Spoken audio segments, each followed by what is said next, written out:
Okay, well, as I said, thank you everybody for joining us tonight. It's our second of 4 webinars preparing for the Canada Summer Games. And tonight we're talking about arriving ready to compete.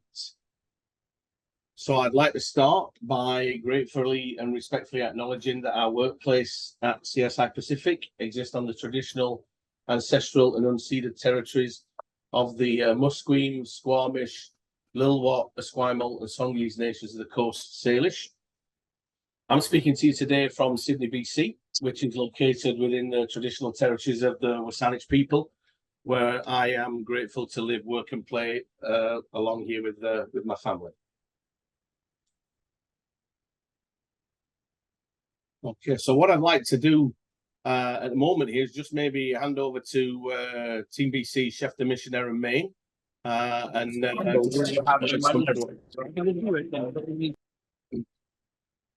right, thank you, Andrew. And yes, as Andrew says, I'm Aaron Main. If you've not met me before, I'm the Chef de Mission for Team BC for the 2025 Canada Summer Games. Welcome to this webinar. Thank you all for taking the time to do this. I think it's an important part of your preparation for the games. I'd like to thank Andrew and CSI Pacific for setting all of these webinars up, and our presenters tonight, Liz and Stephen, who are going to have some great information for us. And I can say, I've attended 3 Canada Games previously, as well as numerous international competitions, and the subject of arriving ready to compete is vitally important. You know, you will be traveling a long way. You'll be traveling across time zones. To travel across the country, compete, and then return home all within a week, that's a pretty quick turnaround. And if you arrive on the ground, ready to go, I mean, that is a clear competitive advantage. It can and will make a difference for your performance at the games. So it's good to be here and hear this, and I can't wait to hear what Liz and Stephen have to say. Thank you. Thanks, Aaron. Okay, so a bit of housekeeping. Tonight we've got a good number of people on the event here, so if you could just please keep your microphone muted, but please keep your camera on if you can do so. We will have a question and answer session at the end of the presentation, so we'll see the presentations from Liz and Stephen, and we'll work through them, and then we'll have time for you at the end if you've got any questions, and you can either put those in the chat box or you can open your microphone and just come on and ask that question. So just a quick note about what our partnership is here. So CSI Pacific and Team BC, we've partnered to provide support to Canada Games athletes and coaches. I think this is the 4th time that we've put this program together, and we're really happy to support Team BC, and obviously happy to support athletes representing our province at the Canada Games. So we're able to offer our services and benefits to registered Canada Games athletes and coaches, and obviously provide these webinars to support you in your preparation. And through registration, you can also access our library of resources to help you in other spaces. So if you want to take a picture of the screen or a screenshot there, you'll be able to look on our website and take a look at those benefits and resources and videos and podcasts that are available to you. So we're going to talk about some strategies that you can use to make sure that when you arrive in St. John's, you're ready to compete. And obviously we hope that you're going to be able to pick up some things from this, and we are recording this and we will post it on our website. So tonight we're going to hear from Liz Johnson and Stephen Gurr, but both I'm proud to be a colleague of both Liz and Stephen. Liz has been with CSI Pacific since 2006 and has worked as a physiologist with Swimming Canada, Wheelchair Rugby and Rowing Canada. Also being part of a number of ISTs in preparation for multiple World Championships, Commonwealth Games, Pan Am Games, Paralympics and Olympics Games. She's currently lead physiologist with the National Para Triathlon Programme, and she's been a mentor for 3 cohorts of the Women in Sports Science Programme and is currently a member of their organising committee. She's also a reviewer for the Sports Scientists Canada High Performance Certification Programme. So we're really happy to have Liz here tonight to give you some information. Stephen is originally from Melbourne, and previously worked as a dietitian at the Australian Institute of Sport, working with basketball, tennis, and the men's rugby sevens. After a spell in Doha at the Aspire Academy, he worked with several individual and team sports. He then worked as a dietitian in St. John's, working with recreational elite athletes across a range of sports. He's a registered dietitian with the College of Dietitians of BC and has a master's in public health from the London School of Hygiene and Tropical Medicine. And I know that he is a serious man when it comes to his coffee. We can't discuss coffee because my idea of a good cup of coffee is 2 cream, 1 sugar from Tim Hortons. So we won't discuss that. Okay, so I'll stop sharing, and then we're going to ask Liz to share a screen, and then we'll hear from Liz.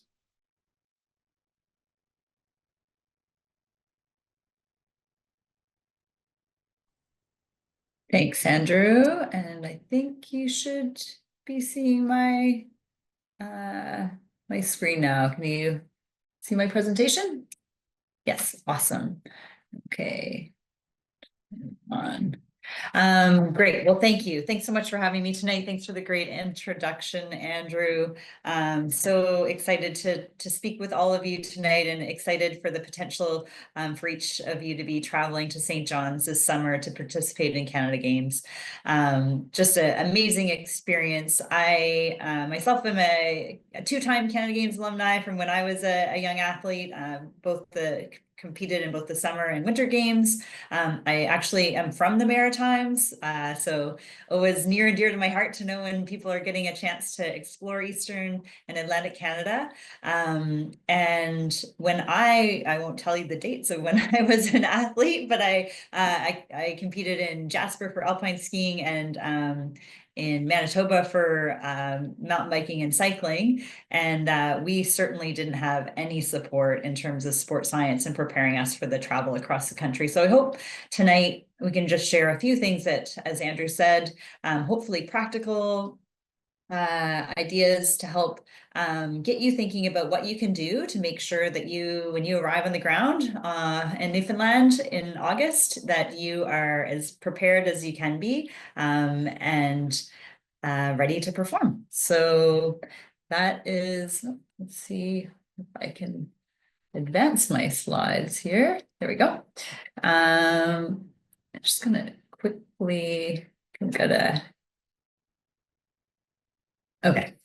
Arrive ready to perform. So that's essentially the goal tonight. And as Andrew said, I've worked with a lot of different national teams over the years. As a physiologist, I am always trying to work with athletes and coaches to maximize performance, whether that's through the work that they're doing in training. But I do a lot of work with teams where we plan travel, plan for different environments, that sort of thing. So I hope some of these things that we've learned over the years that have worked well for the senior national team athletes will be quite helpful for you as you prepare for Canada Games this summer. So I think you're all aware you're headed potentially to St. John's, Newfoundland, and we know that that travel, particularly long haul travel, where you're crossing multiple time zones, can potentially have detrimental effects on your performance. It'll potentially affect your recovery, and depending on the direction of travel and the number of time zones you cross, you can incur jet lag, which I'll speak a little bit more to in a moment. As we shift our circadian rhythms, but we also can experience travel fatigue, dehydration, stress of travel if you're not used to being on airplanes or being away from home. So lots of different factors to consider as we prepare for the trip. We do know for this particular trip, it will be an overnight flight, which you can see that as maybe an advantage or a disadvantage if you're able to sleep on a plane. The flight itself is approximately 8 hours. I had to double check that. I was like, oh my gosh, Andrew, is there a layover somewhere? Like that just seems like a really long time to fly across the country, but it is actually over 8 hours of air travel, crossing 4.5 time zones, and it's advancing your clock when we were talking in terms of circadian rhythms. So that means getting up earlier and going to bed earlier, which we know that is typically a little bit more difficult than delaying your circadian clock, going to bed later and getting up later, sleeping in more. We also know, because it's a chartered flight, there's some advantages to this. So in terms of arriving at the airport, getting into the plane, I think that is a little bit speeded up with the charter. It's a direct flight, which I fly back and forth across the country annually to visit my family in the Maritimes. And I can tell you that without a charter, that's very rare to be able to get from coast to coast without having a stop somewhere in Toronto or Montreal. So really fortunate for that. It also means that you need to be really responsible for yourselves for your food and nutrition, which Stephen's going to talk to a bit in his part of the presentation. Go. So I'm going to just talk a little bit about jet lag. So jet lag, for those of you who haven't done long haul flights before, and I guess you can have a long haul flight where you go north-south and it won't necessarily give you jet lag because you're staying in the same time zone. But when we see jet lag happening is when you're traveling eastward or westward over large differences. And what happens is that all of a sudden your body and your external cues to what time of day it is, so the sunrise, the sunset, what's happening around you in society, has all of a sudden been dissociated from what's happening internally in your body. So for you, flying to Newfoundland from Vancouver or somewhere in British Columbia, it may be 7 a.m. in Newfoundland and people are getting up and getting breakfast and getting ready to go. But internally, your body is going to be saying, oh my gosh, no, like it is 3 o'clock in the morning. I want to be fast asleep. So the associated symptoms that will come with that dissociation from your internal body clock and what's happening around you can often lead to feelings of fatigue, can give headaches, can affect motivation, concentration. It may impact your physical performance. And we definitely see some disruption in terms of the digestive system. So when you're hungry or when you're not hungry, or maybe having some upset tummy. So definitely several negative impacts of jet lag. However, there's things that we can do to mitigate the effects of jet lag before we actually depart on our trip. So tonight I'm going to speak to you about things you can do before you leave BC in the week leading up to the trip, what you can do when you're on the airplane that could potentially help you have better recovery or better rest during the flight, and then some things that you can do once you arrive on the ground in Newfoundland. So just like I see somebody's waiting in the waiting room. There we go. So really your travel plan should start up to a week before you go, or definitely 3 to 4 days before. You really want to make sure that you're starting your trip well rested. So that's one of the big things that you can do to help mitigate jet lag, is get good quality sleep in the days leading up to the trip. If possible, you might even look at extending your sleep or getting a little bit of extra sleep to kind of bank some rest and make sure that if you end up not having a great sleep on your travel day, that you're not starting that trip already in a deficit. Typically, because you're going to be traveling eastward, and when you get to Newfoundland, you're going to have to be going to bed early. If you're looking at extending the amount of time you're sleeping at night, you probably want to go to bed earlier if you could, to start to get into that routine of getting to bed at an earlier time. Some people, I'm just going to hop ahead and I'm going to come back to that last slide in a moment. Some people do use a multi-day plan to shift circadian rhythms to overcome jet lag. And so if you are an athlete that's arriving in Newfoundland and you have to compete within a couple of days of arriving, you don't have a lot of time to adapt, which I think most of you probably are in that situation, because you're only there for a week, so you don't have a whole lot of time to adapt. When we travel with senior national teams, we can go in, you know, sometimes a week or 2 weeks early, get people on the time zone. We have that luxury. But really, as Andrew and Aaron said, you need to be ready to hit the ground running when you get to St. John's in August. So one thing that you could consider is potentially doing some shifting of your circadian schedule before you arrive. So to do that, you would use light exposure, because light is a really important factor in terms of telling your body what time of day it is. I'm not going to get into the details of how that works, but we'll say light is really important. And then the other thing that is really important is meal timing. And exercise can also have an impact in terms of telling your body that it's meant to be awake, alert, versus resting and reposing. So if we look at this little table that I put up on the screen, we have our departure day. I'm hoping you can see my cursor here. So this is, you're going to be heading out on August 7th. Then starting 3 days before your trip, you might look at waking up either at your usual time or maybe an hour earlier than your usual time. You want to be seeking light earlier in the day, as we're wanting to advance our circadian rhythms. We're wanting to tell our body it's time to start getting up a little bit early, waking our cells up earlier and earlier to get onto that early time zone. You would try eating your meals a little bit earlier in the day, because that, again, like I said, meal timing is a really strong anchor point for circadian rhythms. If you're going to have a nap, you could have a nap in the afternoon, but you want to do that early in the afternoon and then going to bed. And then each day, as you get closer to your departure day, you could move that ahead by 1 hour. Now, this may or may not be possible for you depending on your schedule. So if you have, if you're a swimmer, and maybe that's not a great example because they're getting up early anyway. But say you are, I don't know, a track and field athlete, and you typically have training times from 6 to 8 p.m. or maybe even later in the evening.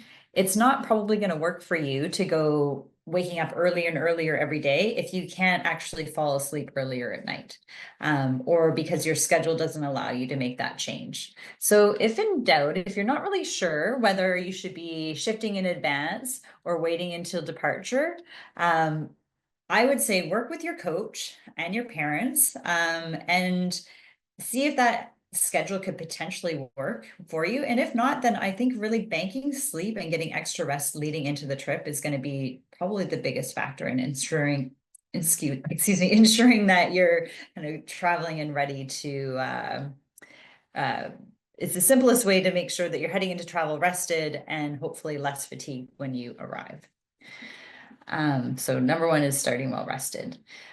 Just giving a little bit of a plug to the importance of having good sleep hygiene and consistency. And this is something that if you are not currently doing it, if you don't have a good bedtime routine, if you're going to bed with your phone and scrolling in the dark, maybe now is a good time, a couple months out, where you could start putting together some of those strategies in terms of winding down in the evening, turning off your electronic devices, making sure that your bedroom is cool and calm and quiet, practicing sleeping with a sleep mask and earplugs, because that's probably going to be helpful when you're sharing a room with somebody in the village. All those things are things that you could start practicing now, so that by the time you get to Newfoundland, it's totally rehearsed and you are dialed. Because if you're not sleeping good at home, the likelihood of having a really good night's sleep the night before your event in a new place, in a new time zone, is probably unlikely. So again, I could spend an hour or more just talking about sleep and sleep hygiene, but I'll leave it at that. Get yourselves a good routine and start the trip rested.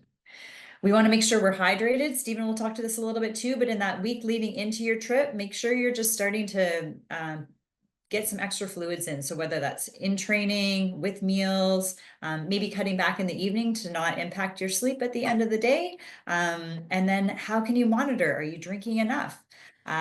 I personally have to collect urine on athletes all the time, and I measure it and tell them whether or not they're hydrated or dehydrated, but it can be way more simple than that. So if you're going to the washroom frequently, if your urine color is really pale yellow, and it's good, like a fair amount of volume, you're probably doing an okay hydrating. If you're not peeing very frequently, or it's a really dark color, you may want to think about increasing your fluids. And it can get really hot here in BC in August. So again, as the temperature changes, as your intensity of your workouts change, you probably need to shift the amount of fluids that you're drinking beforehand. I'll leave it at that, because I'm guessing Stephen may have some more things to say on hydration. Work with your coach to reduce your volume and intensity of training. It'll probably be part of your taper anyway, but just leading in those last few days before travel, making sure you're not getting on the plane completely flattened by a hard workout. Stay healthy. Keep your hands clean. Stay away from sick people. It would be devastating to have a poor performance because you got sick just before you left on your trip, or you picked something up on the flight. So keeping healthy and having good sleep, good hydration, those will contribute to getting you to the start line healthy in Newfoundland. And then of course, plan ahead. So make sure you get all your packing done, everything organized. I'm going to give you a few lists of things to think about for your carry-on. Get that all done in advance, so that you're not rushing around the day before your trip trying to get some extra hand sanitizer. Oh, I forgot to get some masks, or whatever it is. It just reduces that stress. And so you just focus on your recovery and getting on the plane on time. Travel day, be prepared. Things have gotten a little bit better, I think, for their travel over the last year or so. A few years ago, it was really hectic, flight delays, last luggage. You're on a chartered flight, so hopefully it'll be really straightforward for you, but you never know. You never know what's going to happen. So just making sure you're starting the trip prepared with food, water, the things that you need for your event, just in case your luggage gets somehow lost.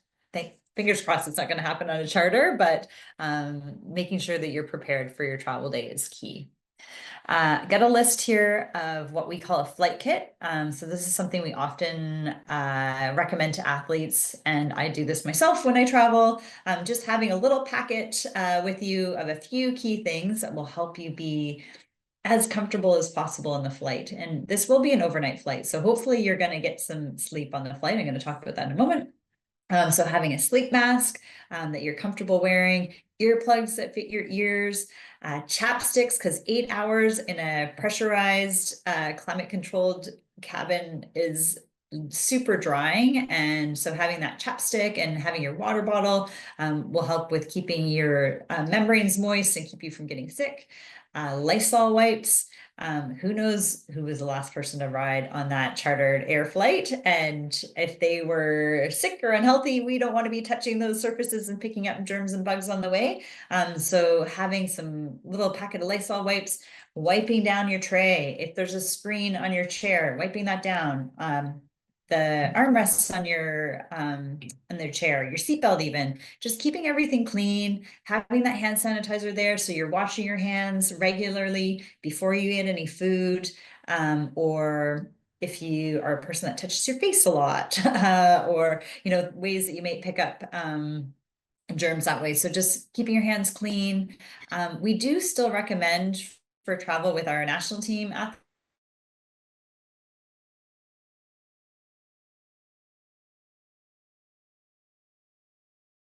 been through COVID, and I know it's not the most fun, but getting sick is also not fun. So particularly if you notice anybody around you is coughing, I definitely have one on hand, at least that you can put it on. And then I would recommend bringing your toothbrush and toothpaste in your carry-on, because you're going to be going to bed, and just if that's part of your bedtime routine, which I hope it is for everybody, you can, again, just cue your brain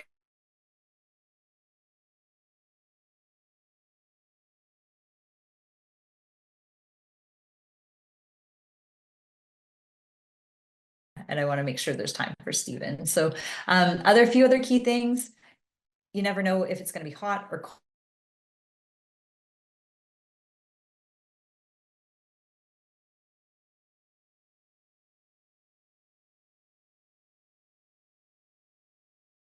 hot on the plane.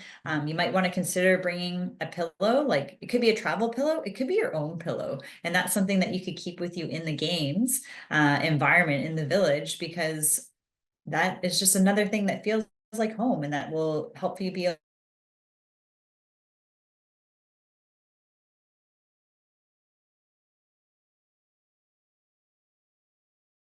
need for the duration of the trip, and packing some of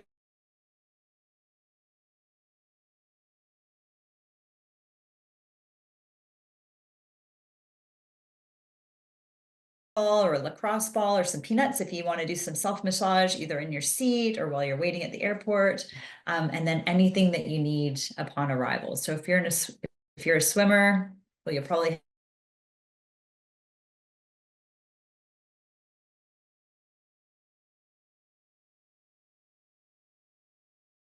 pedals. Obviously your bike, you can't bring that carry-on, but so just think about the things that you need.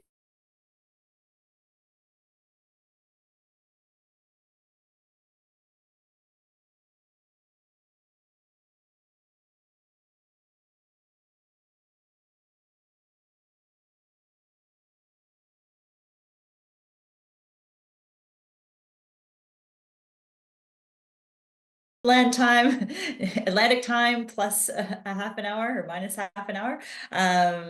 You're wanting that travel day to get up early if you can, get out and get some light first thing in the morning. If you have time, also getting some exercise will again will tell your brain and your body that we're moving to an earlier schedule.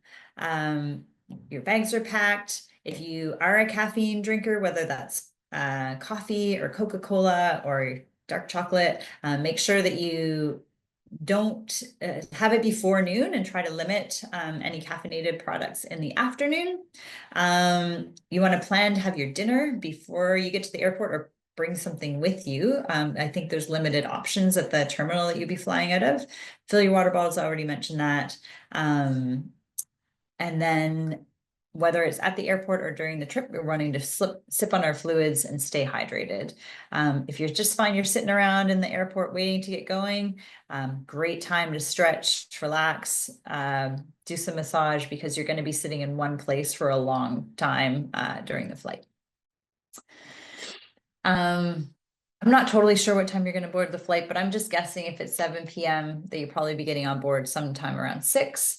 Once you get on the plane, reset your watch for 10:30 p.m. Maybe that's like old school of me, because you maybe just have a digital iWatch or something like that. But if you can, and if it can't do it physically, figuratively, think I'm on Newfoundland time now. So if it's 6 p.m. when I get on the plane, it's actually 10:30 p.m. in Newfoundland, which probably most of you will be, if you're at home at 10:30, you would be going to bed. So with that in mind, trying to live on that new time zone as soon as possible, you want to get into your seat, clean everything down, as I mentioned, get yourself comfortable, and then try to get to sleep as early as you can in the flight. So again, by getting up early in the morning, hopefully and doing some exercise early in the day, hopefully you're ready to start to wind down and get to sleep a little bit earlier once you get into your seat and on the plane.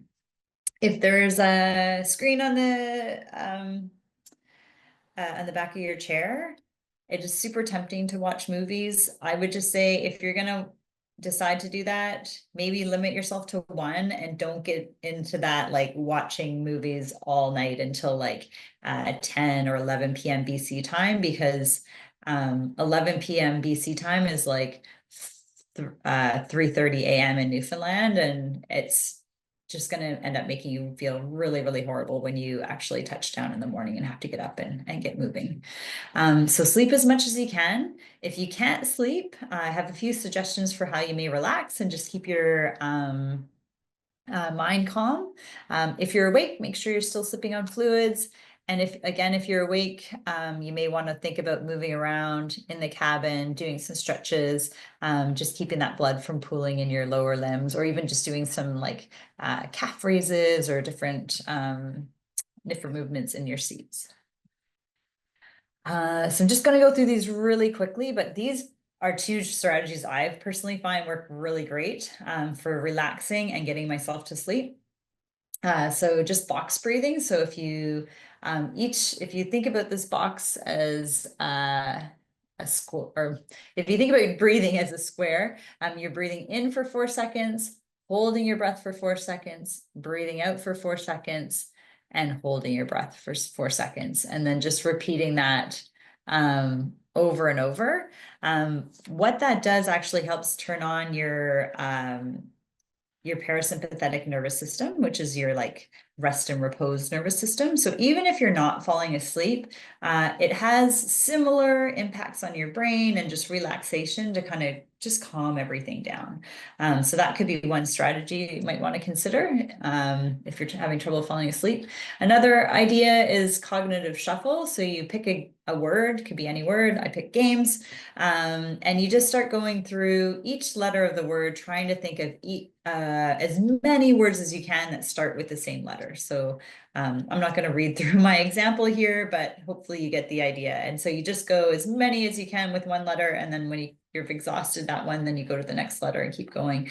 And often you'll probably fall asleep before you get to the end. So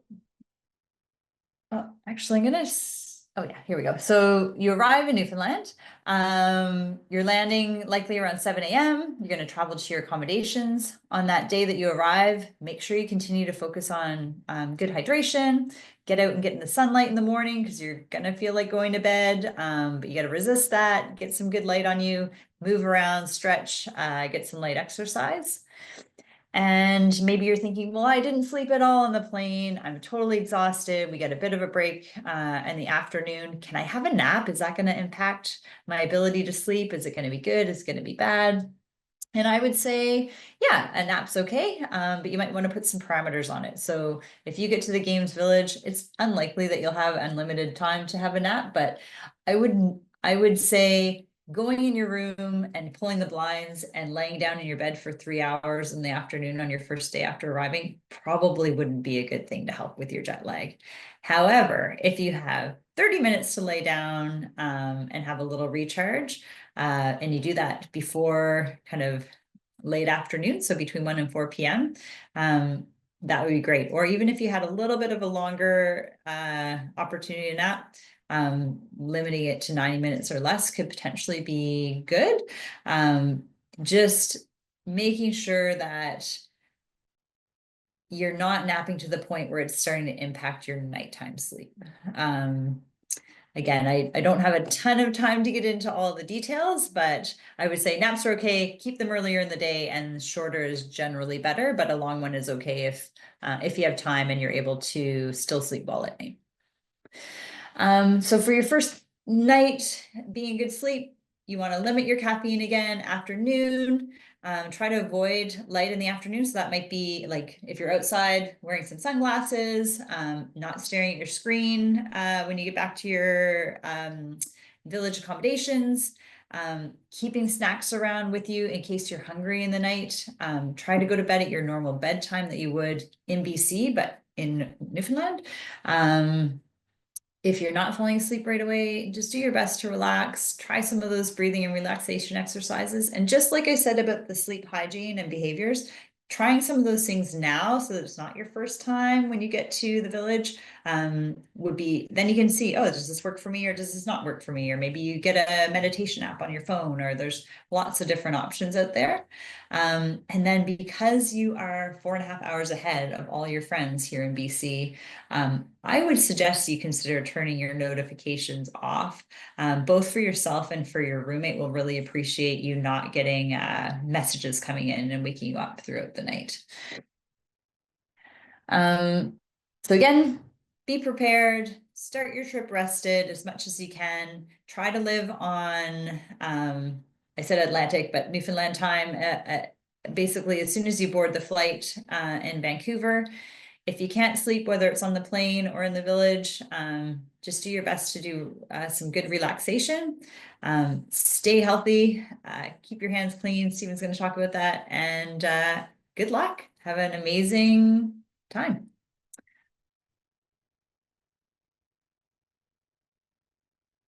Okay, thanks, Liz. So if you can just give me a second, everybody, and I'll set up Stephen's slides. Okay, so let's see, just put that there. Okay, if you can let me know if you can see those. Is that good? Oh. All right, just bear with me a second. Okay, whenever you're ready, Steve. Great, thanks, Andrew, and thanks everyone for the opportunity to present tonight. As you may have picked up in the introduction, I spent 4 years in this beautiful city. Hopefully the 1 week of good weather they have in St John's coincides with the Canada Games, but we'll keep our fingers crossed for you. And thanks, Liz, for a brilliant presentation. I actually learned a lot from watching that, so hopefully everyone else did. Andrew, next slide. So really my goal for the presentation, it's not that long, but a lot around, as sort of Liz alluded to, the importance of, a big theme of it is just being prepared and keeping things as normal as possible. So I'm going to try and provide you with a few strategies just to maximize your chance that you will perform at your absolute best when you're in St John's. So just 4 things we'll cover tonight. Andrew, you just want to bring those up? Anytime. Be well hydrated and fueled for your competition. We want to make sure that we can speed up recovery between events, and both those things we're really focusing on ways that you can give yourself competitive advantage over your opponents. The other 2 is around making sure there's no negative things happening to you. So we just trying to reduce the risk that you pick up an infection on the way or during the camp there, and reduce your chance of GI upset as well. And I'll go into a bit more detail with all of these. Just next slide, Andrew. I keep on pressing on the thing. Yep. Andrew, yep. Okay, so just for the flight over, and Liz did a fantastic job of covering most of the stuff. I'm going to just, I suppose, reinforce here. So just next slide, Andrew. Just bringing up all the points just quickly. Yep. So you're traveling at night. So as Liz said, you're probably better off, if you can, having dinner at home, because it's familiar food and it's stuff that you're, you know, what portion size you normally have. So if you can keep things as normal as possible, that would be great. But I would recommend packing some extra snacks as well. As Liz sort of alluded to, it might be a good idea to have a breakfast just before you arrive in St John's. So having some extra snacks on hand, again, that are familiar to you and you know you enjoy and your stomach has seen before, would be a really good idea. And as Liz said, we want to be really proactive with our hydration. So taking a water bottle to fill on the plane and making sure it's full before you get on the plane, obviously, be a really smart idea. As Liz said again, be really proactive with washing and sanitizing your hands and wiping down all surfaces on the plane. Again, we just want to make sure you've done all this training. We don't want to get to St John's and you have a GI upset on the day of your competition just because you picked something up on the plane. So just be a bit hyper aware of these things. And as Liz said before, again, we really want to adopt to the local time zone we're in. So have meals at our normal breakfast, lunch, and dinner time. So if you normally have lunch at 12, have lunch at 12. If you have dinner at 6, have dinner at 6, and breakfast at 8, whatever it may be. Next slide.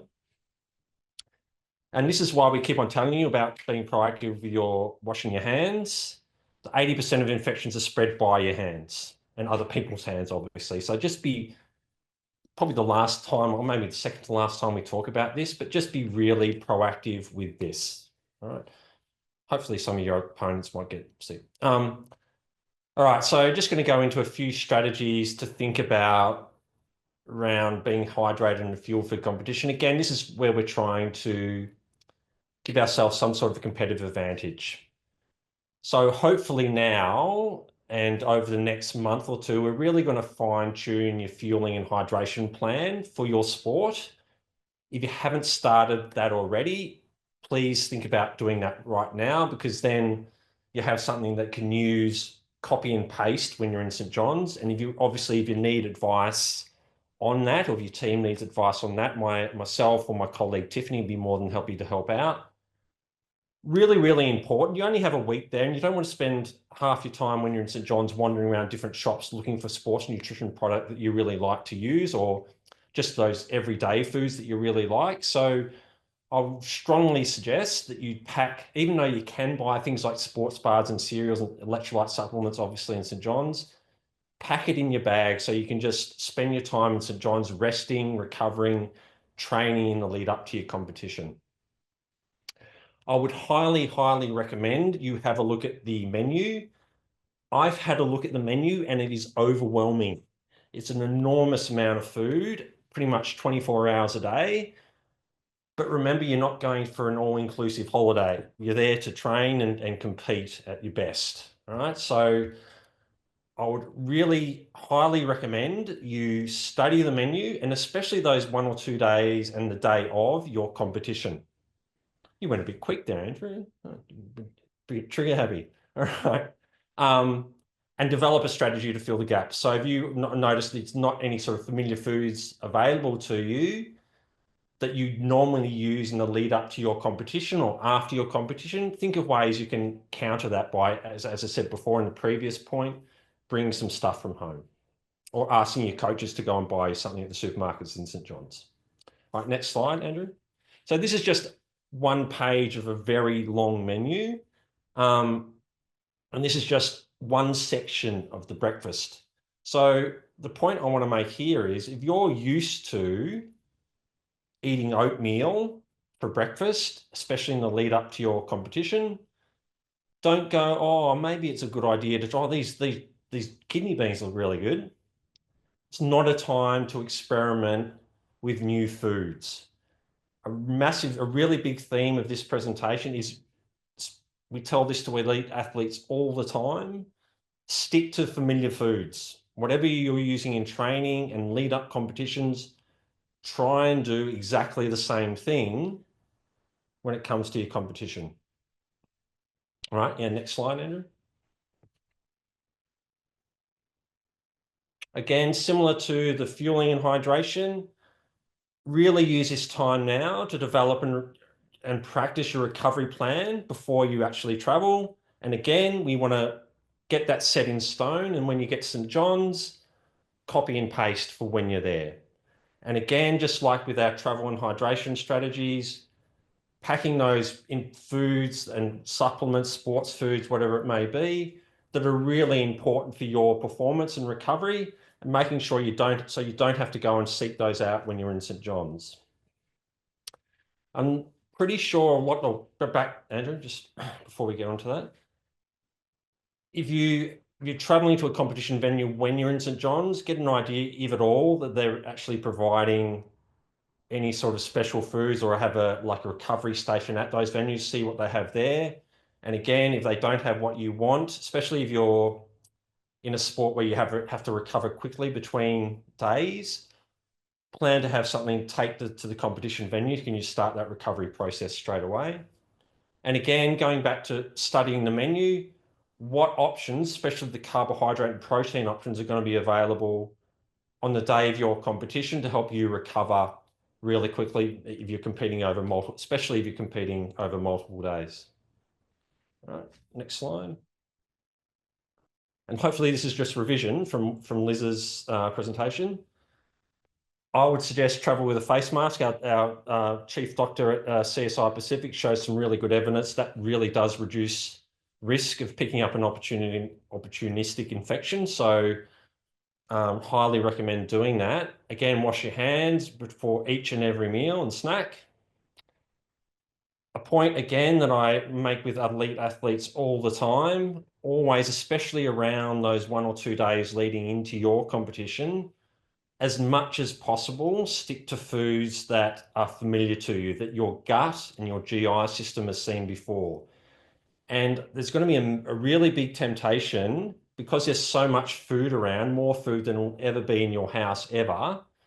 Stick to the portion sizes that you're used to, because if you start eating a lot more than you're used to, your chances of having GI, tummy upset and a little bit worse really does increase. So resist the temptation to, oh, look at all this food, look at these desserts, look at these French fries. Just stick to what you're used to.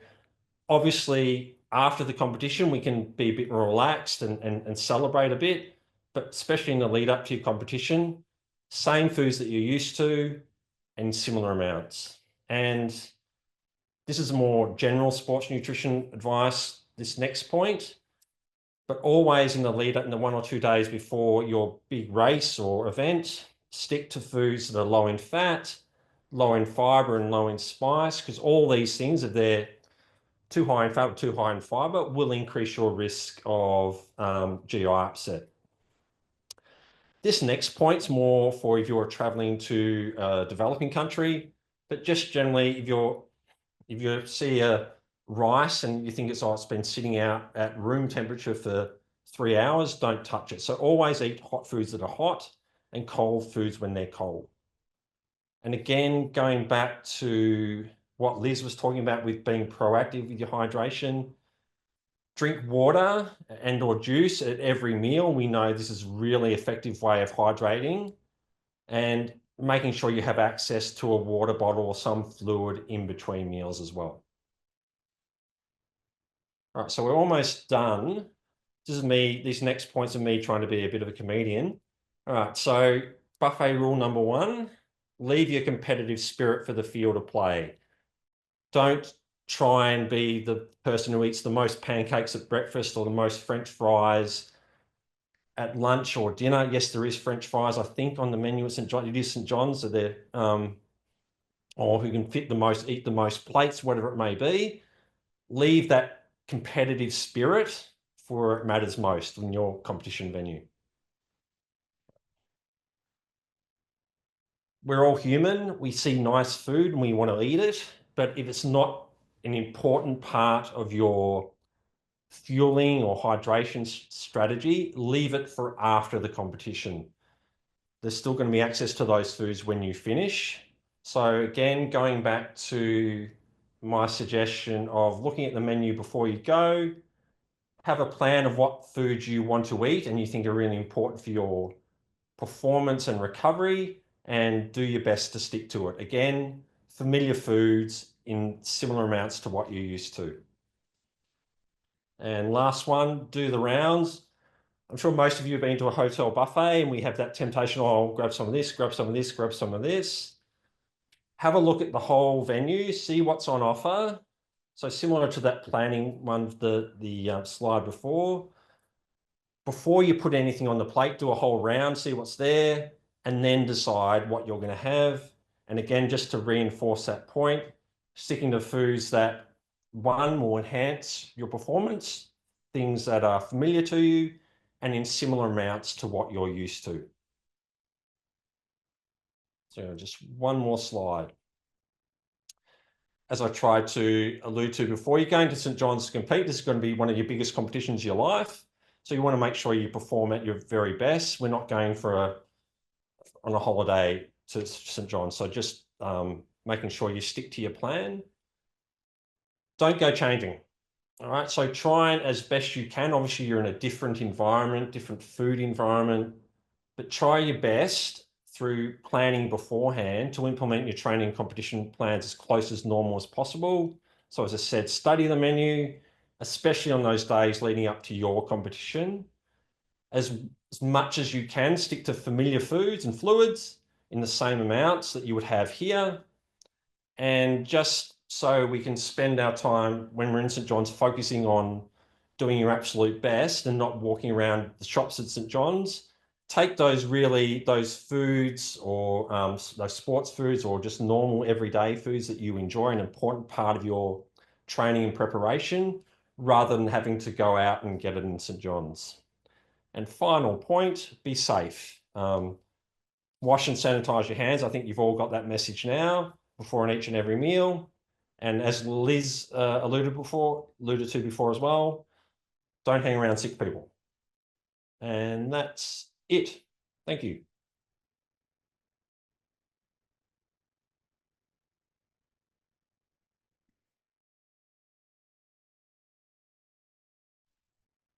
Thanks, Stephen. And apologies if my moving of the slides wasn't up to standard. I will work on that. I will work on that. Okay, so just a couple of things maybe to add as well is that that food menu, I think there was 8 pages to that. So just to reiterate what Stephen said, it is a big menu and there's going to be a lot of food there. So some great information there from Stephen.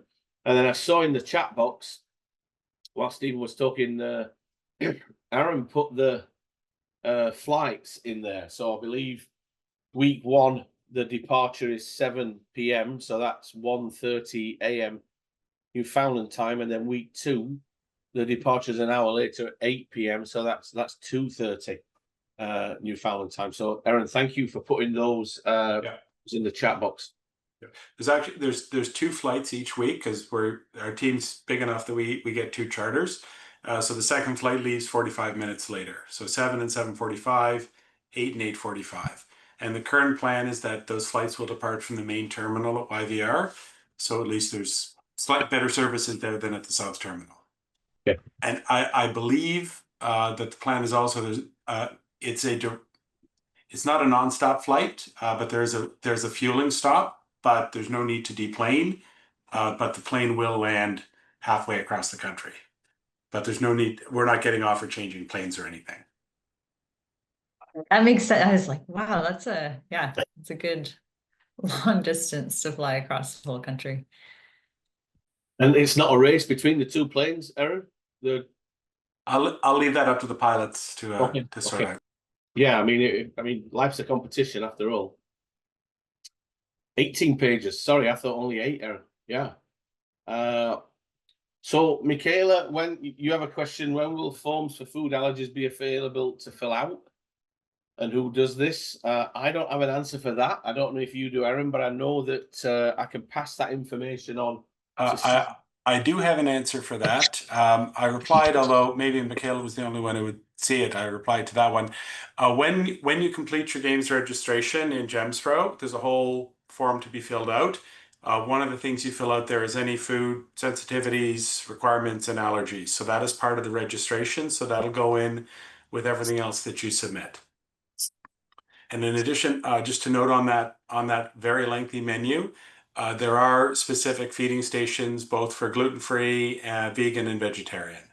So those options are there farther down the menu. And I think we had one more question in there, Aaron. Dates on? Do we have the dates on the flights? We certainly do. The week 1 flights are departing on, let's see, August 8th, but I actually.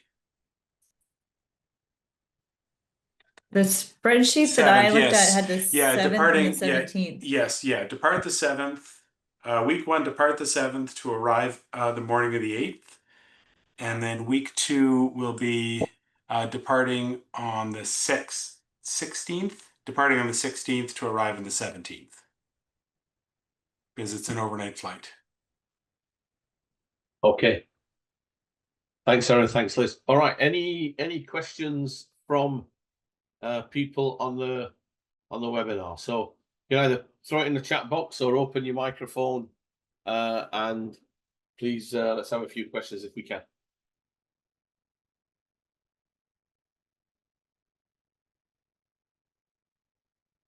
Maybe while we're waiting, I'll ask Stephen what's his favorite coffee place in Victoria.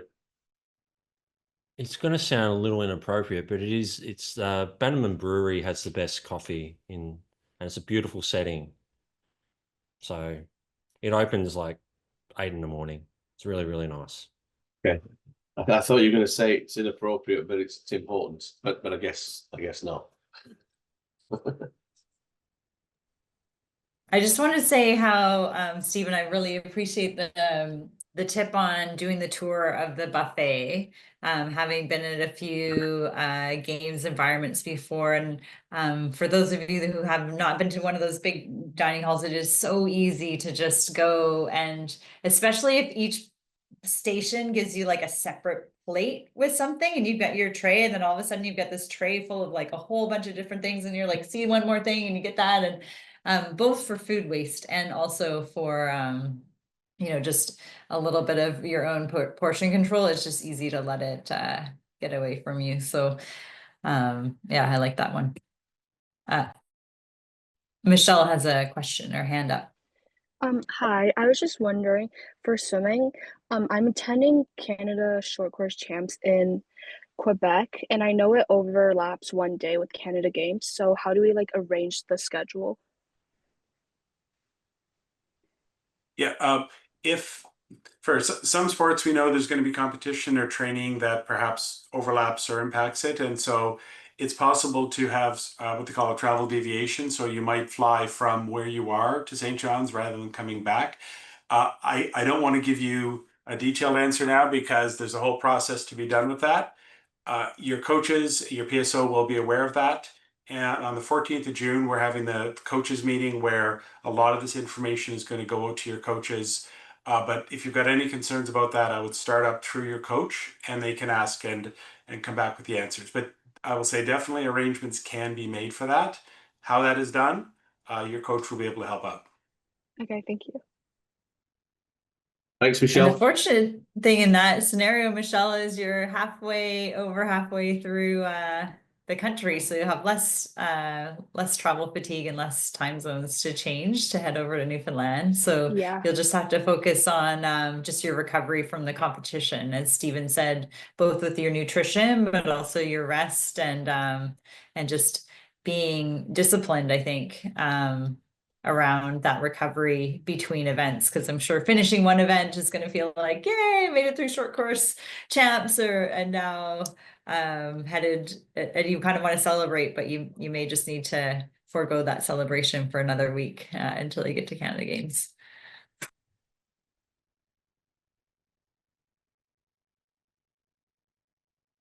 Okay, we'll just leave a minute here in case anyone else has any more questions.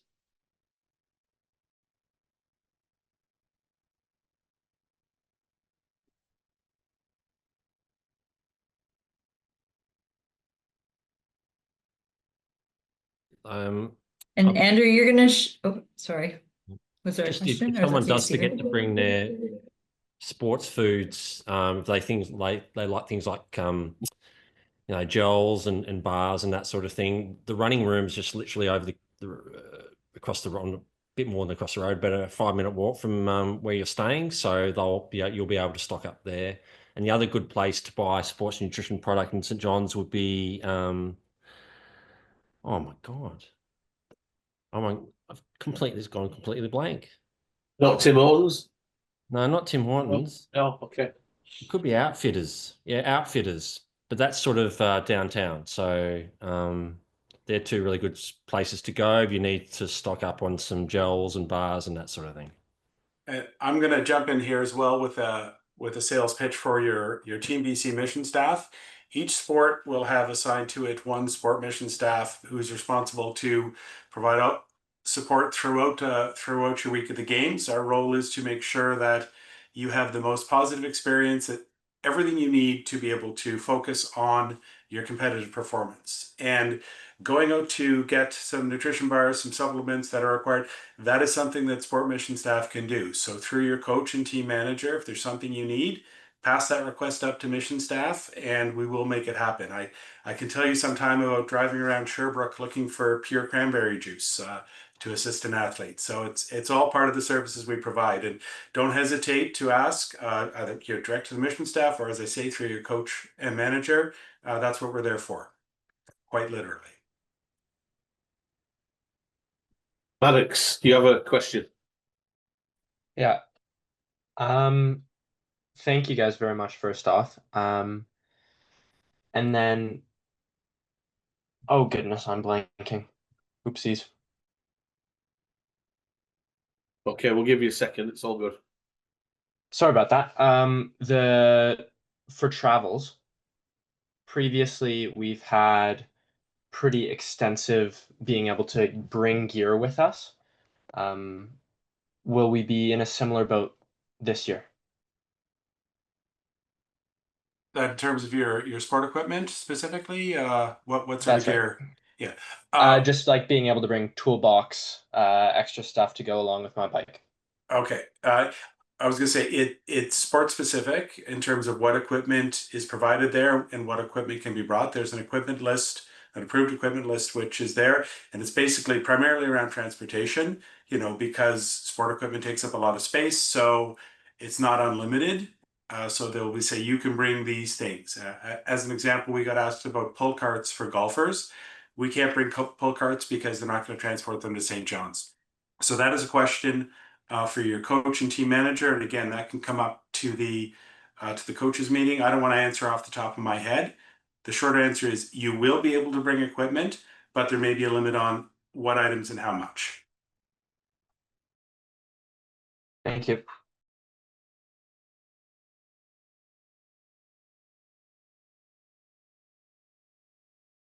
Okay, so let's see. Lucas has a question there. Erin, can you see that? I can. Yeah, again, that would be something where the PSO would need to, your sport organization, Tennis BC would need to request a deviation from the travel plan, which goes in through Team BC, and your PSO probably knows about that, and if not, they will be briefed on that prior to.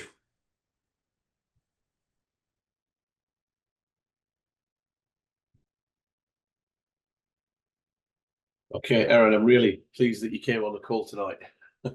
I feel we're diverting a little bit. I will say from the nutrition and travel piece of it. So I don't want to steal any more of Liz and Steven's thunder. I will say these are great questions, but as well, anyone who's got questions or if you think of them afterwards, go up through your coach, team manager. They can forward them off to Team BC and we will respond. And as I say, that coaches meeting is coming up where your coaches will hear all of this and more. We had a 220-page slide deck that they showed us at M2 and St. John's recently. So there's a lot of information out there and it's coming down.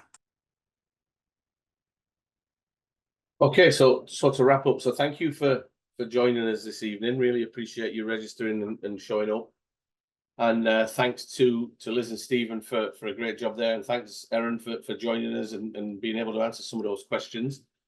The next games prep webinar is probably 4 weeks from tonight, Thursday, the 26th of June. And that's the guide to the games. And that'll be presented by Team BC's mental performance consultants. I'm going to do the best I can to get this recording onto our website by early next week. I'll also collate the PowerPoints there as well, and put those on a PDF on our website for you there as well. So thanks again, everybody, for joining us, and enjoy the rest of your evening. Good night, everybody.